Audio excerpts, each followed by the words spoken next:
para wargi teu acan lami simkuring nonton unggahan video anu ngagambarkeun di Tasik aya pemuda nikah kadua mojang di raparan sakaligus. Aduh, asa kabita eta nya.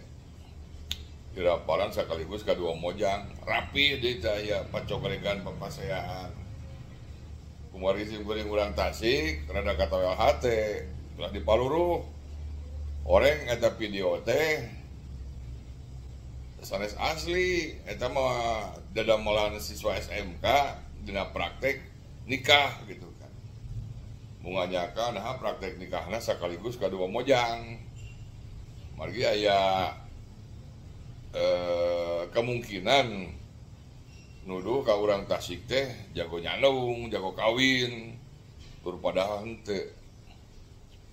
Simkuring pituin urang Tasik teueuh pager ageng penyugi-kadugikeun.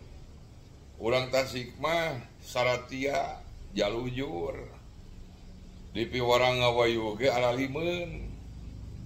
Simkuring sanes sasangkem tanpa bukti. Margi BKKBN sareng Komnas Perlindungan Wanita kantos ngempelkeun 1000 urang pameget di Tasik anu tos gaduh geureha, anu tos gaduh bojo, anu tos gaduh istri di hiji tempat. Teras ku panitia eta nu 1000 urang teh ditaros. Nah, bapak-bapak hoyong ngawayuh diwaragadan ku abdi saurang ge teu aya nu nyebutkeun hoyong ngawayuh. Eta panalungtikan di BKKBN sareng Komnas Perlindungan Wanita teh dilaksanakeun ku metode wawancara.